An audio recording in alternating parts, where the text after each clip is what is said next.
لیکن اب ہم اس حوالے سے بات کرتے ہیں جس حوالے سے ہم یہاں پہ جمع ہوئے ہیں. اقرار بھائی جو ہے وہ خاص طور پر پاکستان سے ہے، اسی حوالے سے کہ جو انہوں نے اپنی آنکھوں سے دیکھا اس حوالے سے بتائیں. اقرار بھائی آپ نے ظاہر ہے سندھ کے علاقوں میں، پنجاب میں بھی آپ گئے، آپ نے معاملات کور بھی کیے، تو آپ کس طرح سے جو ہے وہ اسٹوری ہمارے ناظرین کو بتانا چاہیں گے؟ اور میں چاہوں گا پلیز آپ لوگ ذرا اٹینٹیو رہیے، یہ وہ موقع ہے کہ جس سے میں نے اور آپ نے کنیکٹ ہونے اور اللہ کا فضل تلاش کرنا ہے. بہت شکریہ اگین. بس میری یہی درخواست ہوگی، آپ نے بہت مہربانی کی اب تک، بڑی توجہ سے سنا. بس یہ کچھ چیزیں ہیں جو ظاہر آپ میں سے بہت سارے لوگ ٹی وی پہ جنہوں نے دیکھا ہوگا یا اخبار میں دیکھا ہوگا شاید اس طرح سے نہیں جانتے اس حوالے سے. میں راجن پور کا جو علاقہ ہے ساؤتھ پنجاب کا، اس کے ساتھ ایک تحصیل ہے فاضل پور، اس سے پہلے توسا شریف، پھر دابو، کمبر، شہداد کوٹ جو سندھ کے مختلف شہر ہیں، ساؤتھ پنجاب کے مختلف شہر ہیں، پھر ہم نوشہرہ، چار سدہ، سوات جو خیبر پختونخوا کے مختلف شہر ہیں. تو یہاں ہم مختلف اوقات میں سیلاب زدہ جو علاقے ہیں وہاں کی کوریج کے لیے گئے. تو میں یہ بات جب بھی بتاتا ہوں تو میں یقین جانیے کہ اجازت میں کھڑا ہو کے بات کروں، مجھے قسم اٹھانی پڑتی ہے اس لیے کہ لوگوں کو یقین آ جائے اس بات کا کہ یہ کوئی کہانی نہیں سنا رہا ہوں میں، یا کوئی افسانوی بات نہیں ہے، یا کوئی کسی ڈرامے کا حصہ نہیں ہے جو میں بیان کر رہا ہوں. تو میں یہاں بھی آپ کو اللہ تعالیٰ کو گواہ بنا کے یہ بات بتا رہا ہوں کہ میں نے خود، ایک تو یہ ہے نا کہ ہم نے سنا ہے آج تک کہ لوگ بچے، اور میں نے اپنی آنکھوں سے اگین اللہ کی قسم کھا کے آپ کو بتا رہا ہوں کہ خود میں نے کتے کو، گدھے کو اور بچوں کو ایک ہی جوہر سے پانی پیتے ہوئے دیکھا ہے. اور وہ پانی، وہ گندا پانی کہ جس میں ہم میں سے شاید 90 یا 95% لوگ اپنے پیر دھونا بھی پسند نہیں کریں گے، وہ پانی میں نے اپنی آنکھوں سے بچوں کو پیتے ہوئے دیکھا.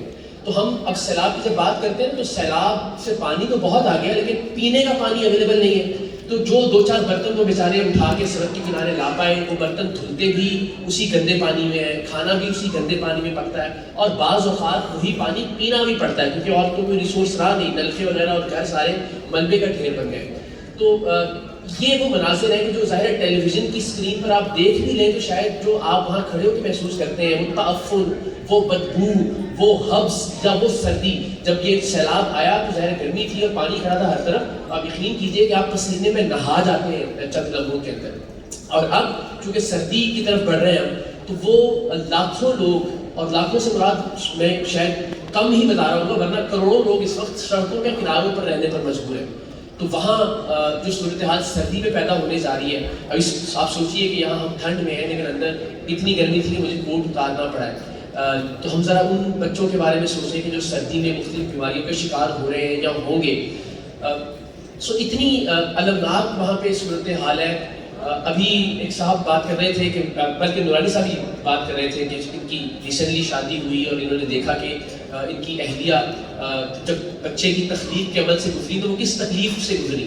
تو ہم نارمل کینیڈا جیسے ملک کے اندر جب ہم بچے کی برتھ کی بات کرتے ہیں تو وہ بھی ایک تکلیف دہ عمل ہے.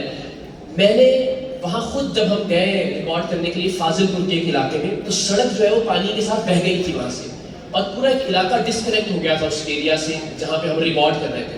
تو وہاں لوگوں نے مجھے بتایا، اور یہ شریام کے پروگرام میں موجود ہے ان کے جملے، کہ کل رات انہوں نے کہا کہ جو ڈسکنیکٹڈ علاقہ ہے وہاں 4 خواتین ایسی تھیں کہ جن کے ہاں بچے کی پیدائش ہونے والی تھی، اور ان 4 خواتین کو ہم 1 گھنٹے تک اس پانی میں سے، جو کہ گلے تک پانی تھا، اس پانی میں سے گزار کے سڑک کی دوسری جانب لے کے آئے، اور وہاں پھر گدھا گاڑی پہ یا کسی گاڑی کے اوپر ان کو ہم اسپتالوں تک لے کے گئے. تو یہاں سوچیے کینیڈا کے اندر کتنا بظاہر آسان لگتا ہے اب کہ ایک بچے کو پیدا کرنا، اور وہاں وہ 4 خواتین پر کیا گزری ہوگی کہ جو 1 گھنٹے تک سیلابی پانی میں سے گزر کے لیور پین کے اندر الٹیمیٹلی دوسری طرف گئی ان کو.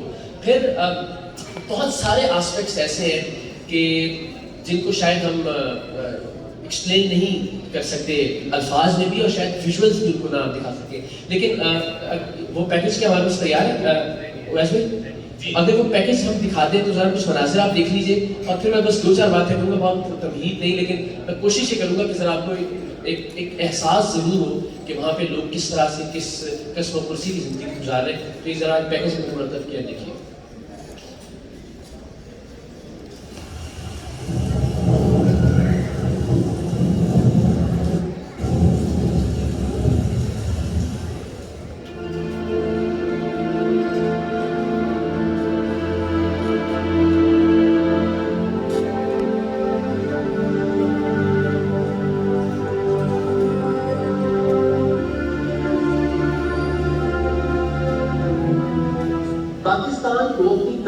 کے بدترین سیلاب کا سامنا ہے.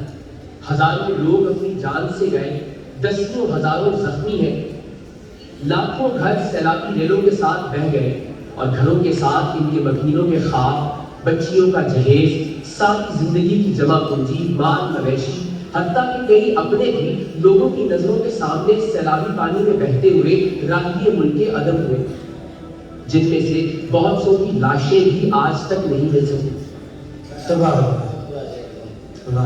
کوٹا یاشت بال بچہ کچھ نہیں بچے بال بچے بال ٹھیک کہ ہمارا نقصان ہوا ہے، کمرہ ہمارا گر گیا ہے، بکریاں نقصان ہو گیا ہے، گندم نقصان ہو گیا ہے، سیلاب بہت زیادہ کہ ہمارا گھر نقصان ہے، گھر ہمارا یہ سارا پانی میں گیا ہے.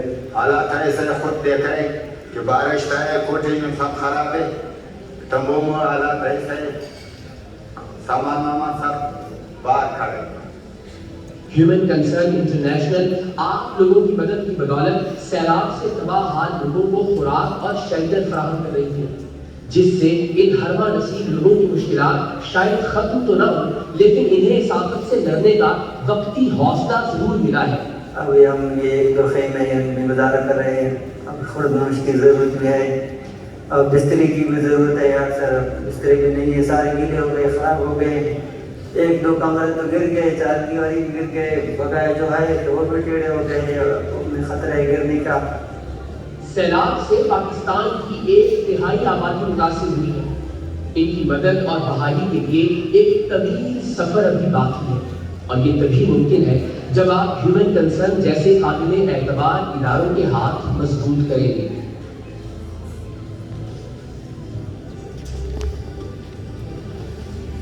تو یہ ظاہر ہے جو لوگوں کی کہ پاکستان میں پولیٹیکل فرنٹ پہ اتنی زیادہ ہیپننگز ہو رہی ہیں کہ اب شاید مین اسٹریم میڈیا کے پاس بھی اور سوشل میڈیا کے پاس بھی یہ وقت ہی نہیں بچا کہ آپ کو ان لوگوں کی تکالیف یا مسائل یا پریشانیاں دکھا سکیں. ورنہ یہ آج بھی بلکہ آج زیادہ ریلیونٹ ایشو ہے پاکستان میں جب یہ سیلاب آیا تھا ان کے ابتدائی دنوں کی کوریج سے. تو انفارچونیٹلی چونکہ ظاہر ہے آپ لوگ دیکھ نہیں رہے اسکرینس کے اوپر یا سوشل میڈیا میں شاید اس طرح سے ویژولز نہیں آ رہے کیونکہ ظاہر ترجیحات بدل گئی ہیں پولیٹیکل پارٹیز کی بھی، پولیٹیکل ورکرز کی بھی، اور مین اسٹریم میڈیا کی بھی، سوشل میڈیا کی بھی. تو آپ یقین کیجیے، میں جس طرح چھوٹی سی بات ہے آپ سے عرض کر رہا ہوں نا کہ ایک صحافی دوست تھے ہمارے وہاں پہ، اور ہم جب وہاں گئے تو ظاہر مچھر بہت پیدا ہوتے ہیں چونکہ پانی کھڑا ہوتا ہے وہاں پہ.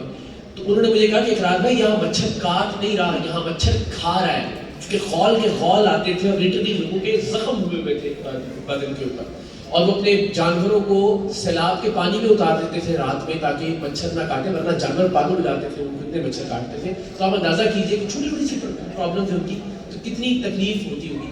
اور ایک فیملی جس سے ہم ملے وہ تو ظاہر ہزاروں لوگ پانی میں بہہ گئے، لیکن جس نے مجھے سب سے زیادہ متاثر کیا اور میں نہیں سو سکا 3-4 دن تک، وہ فیملی تھی کہ جنہوں نے 12 سال سے اپنا گھر بنایا. تو ایسے سارے لوگ ایسے ہیں جو اپنے ہاتھوں سے، جو مٹی کے گھر ہوتے ہیں تو یہ اپنے ہاتھوں سے بنائے جاتے ہیں. پہلے ایک کمرہ بنایا جاتا ہے، پھر دوسرا کمرہ ساری فیملی مل کے بناتی ہے، پھر 4 دیوالی کی جاتی ہے. تو وہ انہوں نے کہا کہ ہم نے 12 سال میں اپنا گھر بنایا تھا. اور یہاں رواج ہے کہ جیسے ہی بچی پیدا ہوتی ہے ساؤتھ پنجاب میں، ویسے ہی اس کا جہیز اکٹھا کرنا شروع کر دیتے ہیں ہم لوگ. کوئی برتن لینا شروع کر دیتے ہیں، کوئی کپڑے لینا شروع کر دیتے ہیں. تو بچیوں کا جہیز بھی بہہ گیا، اور جو بچے صحیح سلامت تھے وہ تو جب ریلا آیا تو ہمارے ساتھ بچ نکلنے میں کامیاب ہو گئے، لیکن ہمارا ایک بیٹا معذور تھا، ایک ایکسیڈنٹ میں وہ معذور ہو گیا تھا. ہماری آنکھوں کے سامنے ہم نے بڑی کوشش کی بچانے کی، لیکن پانی کے ساتھ ہماری آنکھوں کے سامنے وہ پانی کے ساتھ چلا گیا، اور آج تک اس کی لاش بھی نہیں ملی. تو یہ وہ چیزیں تھیں کہ جو جب میں وہاں گیا تو آپ یقین جانیے کہ وہاں پہ بھی اور اس کے بعد بھی کئی دن تک آپ سو نہیں سکتے. وہی بات کہ ہمیں لگتا ہے کہ شاید وہ پرابلم ختم ہو گیا اس لیے کہ اب ٹی وی پہ نہیں آ رہا، اس لیے کہ اب ہیڈ لائنس کی زینت نہیں ہے، اس لیے کہ اب سوشل میڈیا پہ اس کے ویژولز نہیں آ رہے. لیکن میں آپ کو بتا رہا ہوں کہ پرابلم بہت زیادہ سنگین ہو گیا ہے. جیسے جیسے موسم سخت ہو رہا ہے، سردی آ رہی ہے، لوگوں کی تکالیف، بچوں کی تکالیف، فیملیز کی تکالیف اور زیادہ بڑھ رہی ہیں. اور اسی لیے مجھے لگتا ہے کہ ہمیں ذرا زیادہ ایفرٹ کرنے کی اور زیادہ سپورٹ کرنے کی ضرورت ہے ان